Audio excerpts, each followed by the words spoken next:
नमस्कार। आज का जो क्लास है ये नेचर ऑफ टीचिंग यानी कि टीचिंग एप्टीट्यूड जो हमारे पास होता है, टीचिंग एप्टीट्यूड है, उसके जितने भी टॉपिक हैं जो अलग अलग एग्ज़ाम्स के लिए आपका जो सिलेबस का पार्ट है, जैसे खास करके एकलव्य मॉडल रेसिडेंशियल स्कूल का जो वैकेंसी निकला हुआ है उसके लिए जो टीचिंग एप्टीट्यूड का जो सिलेबस है उसको मैं ध्यान में रख करके इस पूरे कंटेंट का मैंने तैयार किया है इसको। उसका जो डिफ़िकल्टीज लेवल है उस कोर्स का, उसका सिलेबस का, उसका जो स्टैंडर्ड है, उसका जो सीक्वेंस है, उसी सीक्वेंस और स्टैंडर्ड और उसका जो स्ट्रेंथ है यानी डिफ़िकल्टी लेवल है, उसको ध्यान में रख करके ये पूरा नोट्स मैंने प्रिपेयर किया है ताकि उसके एग्ज़ाम के अनुरूप जो है इसमें कंटेंट आपको मिले और आप एक अच्छी तैयारी कर पाएँ। क्योंकि सब एग्ज़ाम का अलग अलग एग्ज़ाम का उसका एक अपना पैटर्न होता है, उसके अपने एक तरीके होते हैं क्वेश्चन सेलेक्ट करने का, बनाने का, और उन लोगों का डिफ़िकल्टी लेवल भी थोड़ा सा अलग अलग होता है सभी एग्ज़ाम्स का। तो हम सभी को एक साथ लेके नहीं चल सकते। पैडागोगी है, ठीक है, लेकिन किस तरह का क्वेश्चन पूछ रहा है, मतलब वो इजी है, मॉडरेट है, हार्ड है, एडवांस है, किस तरह का लेवल है उसका क्वेश्चन पूछने का, ये अलग अलग रहता है। तो एकलव्य मॉडल रेसिडेंशियल स्कूल का जो एग्ज़ाम है टीचर्स का, उसका पैडागोगी है तो बहुत सिलेबस उसका बहुत सिंपल है, और क्वेश्चन का जो स्टैंडर्ड होगा वो भी थोड़ा सा मॉडरेट होगा वो। तो उसको ध्यान में रख करके मैंने पूरा का पूरा कंटेंट तैयार किया है और आज शुरू कर रहे हैं। आज पहला क्लास है, ये डे 1 है ये, और जुड़े रहिएगा। बहुत ज़्यादा लंबा क्लास नहीं होने जा रहा है आपका, 16 से 17 दिन में ये ख़त्म हो जाएगा। उसके पहले भी मैं कोशिश करूँगा कि सारे वीडियोज़ मैं डाल दूँ इसमें, ताकि आप लोगों को तैयारी करने का मौका भी मिल जाएगा। साथ ही साथ MCQ क्वेश्चंस भी इससे रिलेटेड, टॉपिक से रिलेटेड रहेंगे। लास्ट में जो उसका कंपाइल्ड होगा वो भी मैं करूँगा इसमें आपके लिए। तो कोशिश मेरी यही है कि आप लोगों का टीचिंग एप्टीट्यूड जो है वो कम से कम अच्छी तरह से 100% कंप्लीट हो जाए। तो चलिए शुरू करते हैं। मेरा नाम है गणेश अरण्य और चैनल का नाम आप लोग जानते हैं, स्कूल रैंकर्स बाय अरण्य सर। बहुत लंबा समय हो गया है टीचिंग के क्षेत्र में, 27 साल एक बहुत लंबा समय होता है। साथ ही साथ कैरियर काउंसलिंग से मैं जुड़ा हुआ हूँ इंटरनेशनल और नेशनल लेवल पर, और अच्छा है बच्चों के साथ, स्टूडेंट्स के साथ इंटरेक्ट करना, रहना, उनके साथ पार्टिसिपेट करना, घुलना मिलना, ये उनको एक्सप्लोर करना, ये मेरा हॉबी है, पैशन भी है मेरा और प्रोफेशन भी है मेरा, ये सब कुछ है मेरा। तो मेरा सारा समय इसी में जाता है। चलिए लेट नहीं करते हम लोग, टाइम बर्बाद नहीं करना है, काम अपना चालू करते हैं हम लोग। नेचर ऑफ टीचिंग, शिक्षण का स्वभाव क्या होता है, ये पहला टॉपिक है ये हमारे इसका। तो कॉन्सेप्ट ऑफ टीचिंग पहले समझ लेते हैं कि आखिर शिक्षण की अवधारणा क्या होती है, आखिर शिक्षण है क्या, टीचिंग है क्या। Teaching is a systematic process of guiding, helping and facilitating learners. It involves interaction between teacher, student and a learning environment. So teaching is not just giving information, it is about creating condition where learners actively construct knowledge. Teaching क्या है, केवल theory दे देना या उसको बता देना या उसको कंटेंट दे देना, ये टीचिंग नहीं होता है। टीचिंग क्या होता है, लर्नर्स को, जो पढ़ने वाला है उसको गाइड करो, उनको सीखने के लिए मार्गदर्शन दो, उनको सहायता करो, उनको प्रेरणा दो, उनको मोटिवेट करो। तो क्या होता है कि हम लोग केवल इन्फॉर्मेशन नहीं देते हैं, हम लोग क्या करते हैं, एक ऐसा वातावरण तैयार करते हैं जहाँ पर स्टूडेंट जो है वो खुद अपना ज्ञान का सृजन कर लेता है, ये कहलाता है टीचिंग। टीचिंग क्या होता है, आप केवल उसको बताओगे 5%, 95% बच्चा खुद कर लेता है, तो ये कहलाता है टीचिंग। इसके की पॉइंट्स क्या क्या होते हैं टीचिंग के, वो हम लोग देखते हैं। टीचिंग्स क्या है, interaction between teacher, student, content. Teacher अच्छा, स्टूडेंट अच्छा, कंटेंट अच्छा, रिजल्ट ओवरऑल अच्छा, ठीक है। अब क्या है यहाँ पर, स्टूडेंट मॉडरेट है, मिक्स होता है ना वो, तो अब वो मिक्स ग्रुप है स्टूडेंट का। कंटेंट बहुत अच्छा है, टीचर क्या है, बहुत अच्छा है, वो क्या करता है, कंटेंट को मोल्ड करता है, बनाता है, किसके अनुसार, स्टूडेंट के रिक्वायरमेंट के अनुसार। That is called teaching. Interaction between student, teacher and content. इसका एम क्या होता है, behavioural, intellectual, emotional and social changes लाना। So it is both art and science. So teaching क्या होता है, आर्ट भी है और साइंस भी है। आर्ट कैसे है, because it require creativity and personal touch. Arts इसलिए कहलाता है आर्ट, ये कला इसलिए है क्योंकि हम लोग क्या करते हैं, क्रिएटिविटी पर फोकस करते हैं, हम लोग पर्सनल टच करते हैं, किसको, स्टूडेंट को, ठीक है, पर्सनली टच करते हैं, यानी उनकी भावनाओं को समझते हैं, ये आता है कला में। साइंस कैसे है, because it follow principle and methods. विज्ञान है क्योंकि हम लोग सिद्धांतों का पालन करते हैं, हम लोग तरीका अपनाते हैं, और वो तरीका क्या है, वो एक फिक्स तरीका है, यानी कि जो हमारा करिकुलम होता है उस करिकुलम को हम लोग फॉलो करते हैं, उसके अनुसार हम लोग लेसन प्लान बनाते हैं, और उसी लेसन प्लान सिलेबस के अनुसार ही हम लोग चलते हैं, वो फिक्स है, और प्रिंसिपल सिद्धांत है उसका फॉलो करने का, तो ये कहलाता है साइंस। अब एग्जाम्पल यहाँ पर देख लेते हैं कि a science teacher does not just explain Newton's law but demonstrates them using an experiment, encouraging student to ask why and how. अब यहाँ पे देखिए कि एग्जाम्पल है, टीचर क्लास में न्यूटन्स लॉ पढ़ा रहा है। अब न्यूटन्स लॉ जो है वो फिक्स है, Newton's first law, second law, third law, ये फिक्स है। वो जो प्रिंसिपल बना के गए वो फिक्स है, हमको बता देना है, ठीक है। बताने का तरीका जो है वो भी आपका जो है वो डेमोन्स्ट्रेट आप कर रहे हैं, लेक्चर से कर रहे हैं, एक्टिविटी करके दिखा रहे हो, ये सारी चीज़ें हैं, तो मेथड भी आपके पास फिक्स है। लेकिन यहाँ पर कला कहाँ से आ रही है, अब आ रहा है जब हम बच्चों को इनकरेज करते हैं क्वेश्चन पूछने के लिए, कि अब आप पूछो कि ऐसा क्यों हो रहा है और कैसे हो रहा है। तो जो अलग अलग बच्चे हैं ना, वो अलग अलग क्वेश्चन पूछ रहे हैं, अलग अलग तरीके से पूछ रहे हैं, ठीक है, और उनका जो समझने का तरीका होता है वो भी अलग अलग होता है। तो ये आर्ट और साइंस का मिक्सचर होता है, ठीक है। तो टीचिंग क्या होता है, टीचिंग एक ऐसा तरीका है जिससे हम लोग एक ऐसा वातावरण का निर्माण करते हैं जहाँ बच्चों को अगर हम सही मार्गदर्शन दें, सहायता करें, उनको प्रेरित करें, तो हम लोग क्या कर सकते हैं, किसी भी व्यवस्थित चीज़ को वो जो हमको सिखाते हैं वो हम उनको इस तरह से सिखा सकते हैं कि वो अपने लिए नए ज्ञान का सृजन खुद से कर सके। तो ये कहलाता है टीचिंग। चलिए अब हम लोग देखते हैं कि नेचर ऑफ टीचिंग क्या है। So teaching is a goal oriented and plan. अब टीचिंग क्या है, जिसमें हम लोग पहले से उद्देश्य पूरा हो, मतलब फिक्स रहता है, यानी कि एक करिकुलम बनाया गया है क्लास वाइज, और ये क्या गोल ओरिएंटेड है, यानी उसका गोल बना दिया गया है कि क्लास 1 के बच्चे को ये सीख लेना है, 2 के बच्चों को ये सीखना है, और उसके अनुसार पूरा का पूरा प्लान तैयार है। तो नेचर ऑफ टीचिंग क्या है, teaching is a goal oriented and plan, ये पहले से बना रहता है। It is by directional. So by directional, teacher influences student and student response influence teaching. तो ये बाई डायरेक्शनल होता है, यानी कि ये दोनों तरफ से हो रहा है, ठीक है, यानी दो तरफा होता है।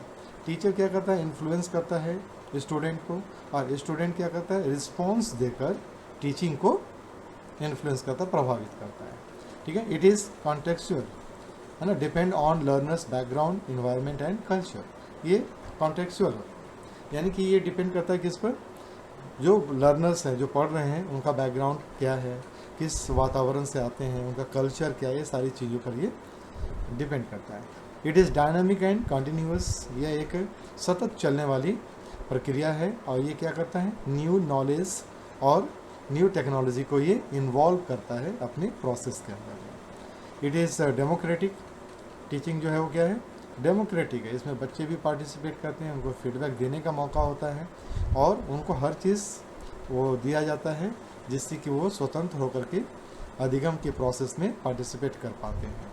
It is multi directional, teaching जो है वो मल्टी डायरेक्शनल होता है, कॉग्निटिव यानी कि थिंकिंग को भी बढ़ाता है, सोच को भी वृद्धि करता है, अफेक्टिव यानी कि फीलिंग को भी ये उजागर करता है, फीलिंग को भी ये समझता है, उसको भी ये मतलब कि इम्प्रूव करता है, एंड साइकोमोटर, उनका जो साइकोमोटर स्किल होता है ना, उसको भी वो डेवलप करता है, करने का प्रोसेस, ठीक है, करके देखने का, ये सो साइकोमोटर डोमेन होता है, ये सारे डोमेन को वो इन्वॉल्व करता है अपने अंदर में, और सारे के सारे डोमेन को वो एक साथ इम्प्रूव करता है, इसलिए इसको हम लोग क्या बोलते हैं, मल्टी डायरेक्शनल भी बोलते हैं। तो ये सारा आपका नेचर ऑफ टीचिंग, ठीक है।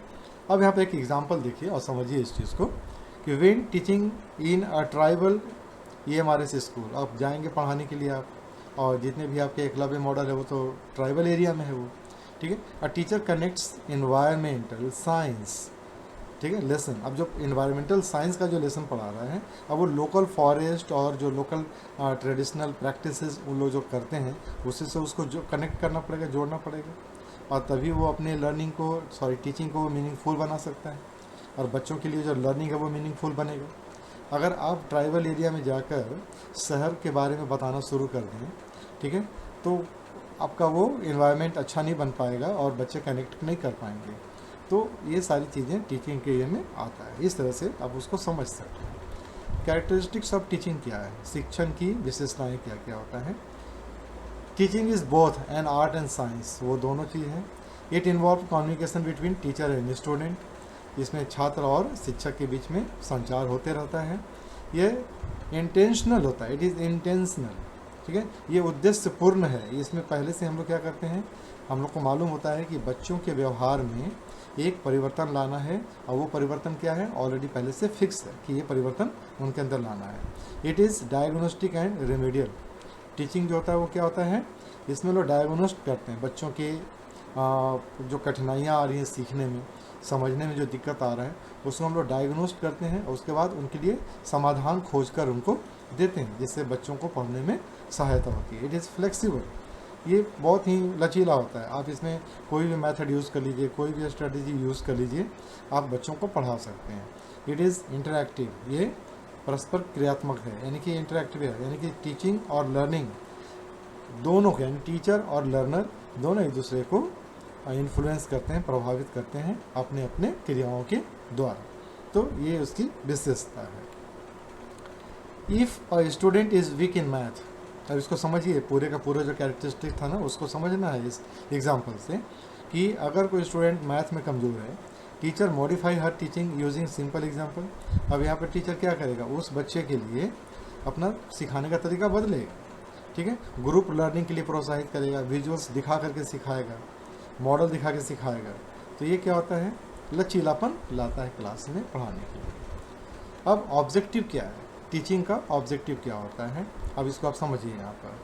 सो teaching aim to bring holistic development in learner, जो लर्नर्स हैं उनके पूरे के पूरे ओवरऑल डेवलपमेंट पर ये बात करता है। तो इसका जो ऑब्जेक्टिव है उसको हम लोग 3 डोमेन में डिवाइड करते हैं। कॉग्निटिव डोमेन है जिसको हम लोग ज्ञानात्मक विकास भी बोलते हैं। So to develop understanding, reasoning and problem solving skill, ठीक है। तो अब explaining the concept of photosynthesis अगर पढ़ाना हो तो हम लोग यहाँ पर क्या करते हैं, पूरा का पूरा उनको कॉन्सेप्ट समझा देते हैं। अब उनको वहाँ पर बताते हैं कि आप खुद से करके देखो, करके जब वो देख लेते हैं तब बताते हैं कि इसमें क्या क्या हुआ, क्यों क्यों हुआ, ये सारी चीज़ आप रिसर्च करके हमको बताओ। ये क्या होता है, प्रॉब्लम सॉल्विंग स्किल भी उनका डेवलप हो रहा है, और रीजनिंग भी हमने उन्हें पूछ लिया उनसे और उनको समझा भी दिया। तो इससे क्या होता है, बच्चे का कॉग्निटिव डोमेन जो है, ज्ञानात्मक डोमेन जो है वो बढ़ जाता है। दूसरा अफेक्टिव, भावनात्मक। सो बच्चों में वैल्यू, एटीट्यूड और इंटरेस्ट हम लोग बढ़ाते हैं। सो हम लोग क्या करते हैं, रिस्पेक्ट फॉर द नेचर, यानी कि नेचर के प्रति उनका लगाव, उनके लिए आदर, उनके लिए क्या बोलते हैं, सेवा भाव बोल सकते हैं। इन सब चीज़ों को उनके अंदर हम लोग लाते हैं। कभी होता नहीं, स्कूल में देखते नहीं बच्चे लोग पत्ते की पौधे की टहनियाँ तोड़ देते हैं या फिर पत्ते तोड़ते हैं, तो हम लोग उनको समझाते हैं कि भाई उनके अंदर भी प्राण है, उनका उसको भी दर्द हो रहा होगा, रो रहे होंगे, इसलिए उसको मत तोड़ो। ये सारी चीज़ें हम लोग अलग अलग तरीके से बच्चों को समझा करके नेचर के करीब उनको लाते हैं। ये कहलाता है भावनात्मक, ठीक है, भावात्मक। साइकोमोटर होता है क्रियात्मक जो होता है डोमेन, वो क्या है, to develop practical and skill based learning. अब उनको करके बोलते हैं कि आप खुद से करके देखो, परफॉर्म करो साइंस का एक्सपेरिमेंट करके देखो, और ये सारी चीज़ों का। और इसीलिए हम लोग क्या करते हैं, बच्चों को डायग्राम बनाने के लिए भी बताते हैं। जब बच्चे डायग्राम बनाते हैं तो वो सीखते हैं कि उसका पार्ट्स क्या क्या था, वो पार्ट्स कैसे कैसे काम करता है, ये सारी चीज़ें उनको समझ में आता है। तो ये 3 जो आपके पास डोमेन है, ये जो होता है ये डेवलप होता है बच्चों का, ये सारा उसका मेन जो उद्देश्य है वो होता है सर्वांगीण विकास करना। तो ये तीन डोमेन जो है उसके लिए यूज़ होता है, ज्ञान, भाव और कौशल, 3। बेसिक रिक्वायरमेंट क्या क्या है टीचिंग का वो समझिए। अब यहाँ पर बेसिक रिक्वायरमेंट क्या है कि क्लियर ऑब्जेक्टिव है, ठीक है, टीचिंग का क्या है उद्देश्य पता है हमें कि हमें क्या करना है। दूसरा, विद्यार्थी को समझना है अच्छी तरह से उसको क्या चाहिए। तीसरा, सुटेबल कंटेंट हम लोगों को लेना है, यानी कि जो हम कंटेंट चूज़ करते हैं वो पर्टिकुलर बच्चों के लिए होना चाहिए। जैसे कि मैं अब आरआरबी के बच्चों के लिए अलग कंटेंट है, मतलब पैडागोगी तो सेम है। अब ईएमआरएस के लिए अलग कंटेंट है जो कि उसके अनुसार हमको चाहिए। तो जिस तरह का रिक्वायरमेंट है, जिस तरह का है वो रिक्वायरमेंट और ज़रूरत, उसके अनुसार कंटेंट को थोड़ा सा मॉडिफाई करना पड़ता है, चेंज करना पड़ता है। इफ़ेक्टिव मेथड होना चाहिए पढ़ाने का, प्रभावी तरीका होना चाहिए। आप उसको डेमोन्स्ट्रेट करके कर सकते हैं, एक्टिविटी के थ्रू कर सकते हैं, डिस्कशन के थ्रू कर सकते हैं, प्रॉब्लम दे करके भी कर सकते हैं। ये सारी चीज़ें अपनाते हैं। लर्निंग एनवायरनमेंट क्या होना चाहिए, अच्छा होना चाहिए, अनुकूल होना चाहिए, बच्चों के अनुकूल होना चाहिए, ताकि वो अपने आप को सेफ महसूस कर सकें और मोटिवेटेड रहें हमेशा। फीडबैक और एवेल्यूएशन उनका हमेशा करते रहना चाहिए, और इसके बारे में हम लोग जानते हैं अच्छी तरह से। फॉर्मेटिव और समेटिव असेसमेंट के थ्रू हम लोग उनका फीडबैक भी ले सकते हैं, इवेल्युएशन भी कर सकते हैं, ये सारी चीज़ें। यूज़ ऑफ टीचिंग एड्स, अलग अलग सामग्री को हम लोग यूज़ करके बच्चों को पढ़ाते हैं। तो आज के समय में क्या होता है, ब्लैक बोर्ड भी यूज़ करते हैं, आपके पास इलेक्ट्रॉनिक गैजेट है वो भी यूज़ करते हैं, स्मार्ट क्लास है, ये सारी चीज़ें यूज़ करके हमको अलग अलग तरीके से पढ़ा सकते हैं। तो अलग अलग जगह पर अलग अलग एनवायरनमेंट में हम लोग अलग अलग टीचिंग एड को यूज़ करते हैं। अब एग्जाम्पल यहाँ पे देख लीजिए कि अगर आप एकलव्य मॉडल रेजिडेंशियल स्कूल में पढ़ाने जाएंगे तो वहाँ पर आपको क्या क्या मिलेगा। सो ट्राइबल फ्रीडम मूवमेंट, अब हम अगर सोशल साइंस का टीचर है तो हम उनको अगर हम ट्राइबल फ्रीडम मूवमेंट के बारे में बताएं तो वो ज़्यादा कनेक्ट कर पाएंगे। ठीक है, तो ये सारी चीज़ें होती है। जो टीचर हैं सी और ही start with the study from local history को लेकर के पढ़ा सकते हैं। आप उनको मैप दिखाइए, पिक्चर दिखाइए, उनके एरिया का दिखाइए, इनकरेज कीजिए उनको डिस्कशन करने के लिए कि उनका जो लोकल हीरो कौन कौन है जिन्होंने देश की सेवा में कंट्रीब्यूट किया है। ठीक है, अब उनके लिए क्विज़ भी ऑर्गेनाइज़ कीजिए, तो लोकल कम्युनिटी का ही लीजिए ताकि वो कनेक्ट करें आपके साथ में। तो ये सारी चीज़ें उसमें आती हैं। सो अब ये क्या होता है कि हम बहुत सारी चीज़ों को यहाँ पर करते हैं।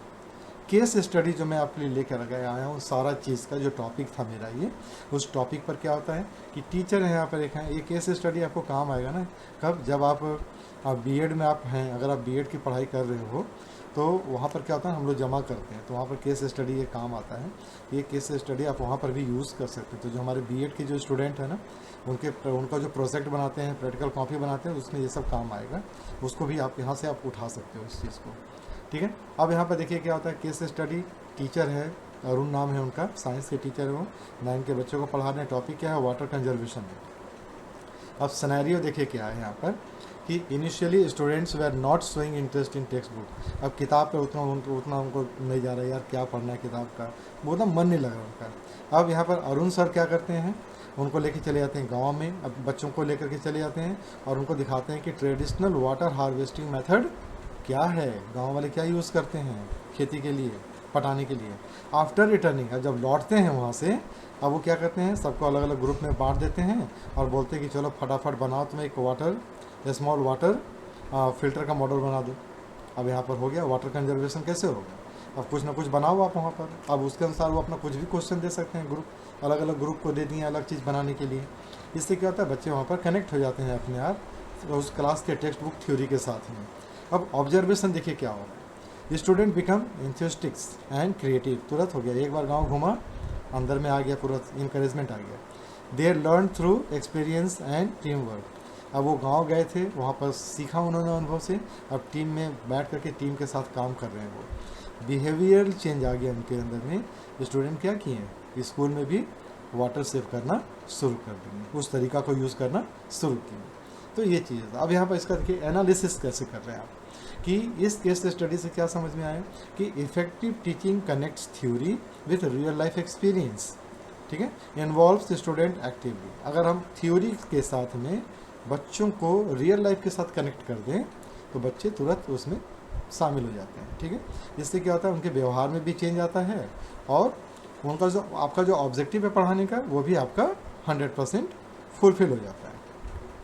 तो आज का हम लोगों का टॉपिक यही था, और इसका जो की आइडिया जो आप लेके जाइएगा इस क्लास के बाद में, वो है क्या कि नेचर डायनामिक इंटरैक्टिव और गोल ओरिएंटेड प्रोसेस आपका होना चाहिए। किसका, टीचिंग का नेचर। ठीक है, टीचिंग का कैरेक्टरिस्टिक क्या है, डेमोक्रेटिक है, फ्लेक्सिबल है और बाई डायरेक्शनल है, मल्टी डायरेक्शनल है। ऑब्जेक्टिव क्या है? कॉग्निटिव है, अफेक्टिव है, साइकोमोटर डेवलपमेंट इसका ऑब्जेक्टिव है। रिक्वायरमेंट क्या चाहिए? क्लियर गोल है, एकदम पहले से फिक्स है। लर्नर अंडरस्टैंडिंग हम लोग को होना चाहिए, इन्वायरमेंट अच्छा होना चाहिए और फीडबैक लेते रहना है। फोकस कहाँ होना चाहिए? Transforming learners behaviour through meaningful learning और थ्रू मीनिंगफुल एक्सपीरियंशियल लर्निंग। ठीक है, तो ये आपका आज का पूरा का पूरा निचोड़ है पूरे टॉपिक का। और मुझे उम्मीद है कि आप लोगों को समझ में आया होगा ये, और मैं ज़्यादा से ज़्यादा कोशिश करता हूँ कि मैं बेहतर करूँ, और जैसे जैसे क्लास बढ़ रहा है वैसे वैसे बेहतर हो रहा है। और मैं रिसर्च करता रहता हूँ कि जितने भी ऑनलाइन क्लासेस चल रहे हैं ना, उनका कंटेंट कैसा होता है, वो किस तरीके से पढ़ाते हैं। मैं बहुत बड़ा तोप नहीं हूँ मैं, और मैं भी एक टीचर हूँ, 27 साल हो जाए चाहे कुछ भी हो जाए, और हमेशा फ्रेश ही रहता है। टीचिंग के नए नए आइडियाज़ आते रहते हैं, आपको सीखते रहना होता है। तो मुझे कोई परहेज़ नहीं होता कि मैं दूसरों से भी सीखता हूँ। तो मुझे लगता है ना कि उनका तरीका कैसा है, उनका तरीका कैसा है, और इस सभी के तरीक़ों को देख करके ना एक नया तरीका निकाल लेता हूँ मैं, जो आपके लिए बेस्ट होता है वो। और यही अच्छा होता है ना, सीखने का क्या है, सीखने का कहीं से भी सीख सकते हैं आप, और सिखाने का भी क्या है, आप कितना अच्छा सिखा रहे हो ये भी डिपेंड करता है कब, जब आप सीखोगे अलग अलग तरीके से तब। तो वही मेरा भी होता है, मैं सीखता सबसे हूँ, इसमें कोई नहीं है कि मैं सुपर हूँ, मैं कुछ नहीं, मैं सबसे सीखता हूँ। कौन कैसा पढ़ा रहा है उसका कुछ लेते जाना है कैरेक्टर, और उसको मिक्स करके एक नया कैरेक्टर डेवलप करता हूँ मैं।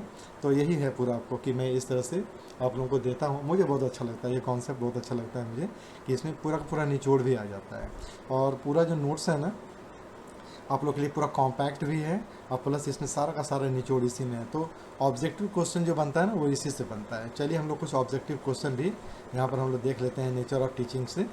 वो क्या है ना कि teaching is primarily a process of facilitating learning. ठीक है, सो टीचिंग क्या होता है? शिक्षण जानकारी देना नहीं होता है, बल्कि सीखने को सुविधाजनक बनाना भी टीचिंग होता है। ठीक है, तो दूसरा क्वेश्चन देख लीजिए यहाँ पर। Teaching is considered both an art and a science because, ये कला और विज्ञान दोनों है। क्यों? क्योंकि इसमें क्रिएटिविटी और प्रिंसिपल दोनों साथ में आता है, हम लोग ऊपर में पढ़ चुके हैं ये। ठीक है, the ultimate goal of teaching क्या है? Ultimate goal behavioural changes and development, यही इसका अंतिम गोल है। Which one is not a characteristic of teaching? Statistic नहीं होना आपको, गतिशील होना, स्थिर नहीं होना। ठीक है, डायनामिक होना है आपको। In teaching the interaction take place between teacher and student. ठीक है, और उनके बीच एक इंपॉर्टेंट चीज़ होता है कंटेंट भी। The cognitive domain of teaching deal with knowledge and understanding. Excuse me. Affective domain in teaching refer to emotion and value. Psychomotor domain focus on physical and skill based learning, यानी कि जो शारीरिक जो क्रिया होता है ना उस पर फोकस करता है। Which of the following best defined teaching, directing and guiding learning activities. मैं आप लोगों के लिए इसमें हज़ारों क्वेश्चन मैं ला के दूंगा, बहुत सारे क्वेश्चन हैं मेरे पास करीब बहुत सारे क्वेश्चन हो गया, बनाते बनाते 10,000 के आसपास क्वेश्चन हो गए। The most essential element of teaching is interaction between teacher and student. तो ये बहुत अच्छा होता है। Teaching is a process, dynamic process है ये। ठीक है, तो which one is not a basic requirement of teaching? Strict punishment नहीं देना है, ये इसका रिक्वायरमेंट टीचिंग का नहीं है। Teaching is incomplete without learning, जब तक वो सीखेगा नहीं आपका कोई टीचिंग अधूरा रहता है, वो किसी काम का नहीं रहता है। The process of identifying learners need is called diagnosis. ठीक है, diagnosis and remedial. Good teaching is learner centred teaching. Which statement is true about teaching? It is two-way and interactive. The teacher's role in modern teaching is that of guide and facilitator. Teaching is said to be democratic when teachers allow student participation. Good teaching is that which bring about desirable change in the learners. This define focus on behavioral modification. चलिए एक last देख लेते हैं हम लोग। The effectiveness of teaching depends upon teachers personality and method.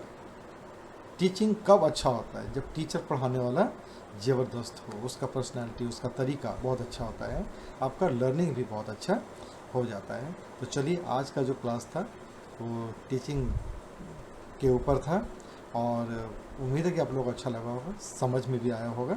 अगर कोई question होगा, क्वेरी होगा, तो आप लोग ज़रूर कमेंट में डालिएगा। मेरा रिएक्शन और बहुत ही क्विक होता है, मैं आंसर तुरंत तुरंत देता हूँ मैं, और पीरियडिकली चेक करता रहता हूँ कि अगर किसी का कुछ है उस तरह का तो उसको तुरंत सॉल्व किया जाए, और आप लोगों को कहीं कुछ लॉस नहीं हो। और जो पीडीएफ की जहाँ तक बात रहता है ना, तो पीडीएफ के लिए भी हम लोगों ने एक वेबसाइट शुरू किया है, बनाया है अभी जस्ट, और उस पर भी उसको अपलोड करते चले जा रहे हैं, जहाँ से आप उसको डाउनलोड करके पढ़ भी सकते हैं, प्रैक्टिस भी कर सकते हैं, दोनों काम आप कर सकते हैं। चलिए आज के लिए बस इतना ही। हम लोग दूसरे दिन के क्लास में कल मिलेंगे फिर से एक नए टॉपिक के साथ में, और पढ़ते रहिए आप लोग, मन लगा कर, निकलेगा ही निकलेगा, और बस जीत पक्की है आपकी, बस आते रहिए यहीं पर क्लास में। बहुत बहुत शुक्रिया, शब्बा खैर, शुभ रात्रि।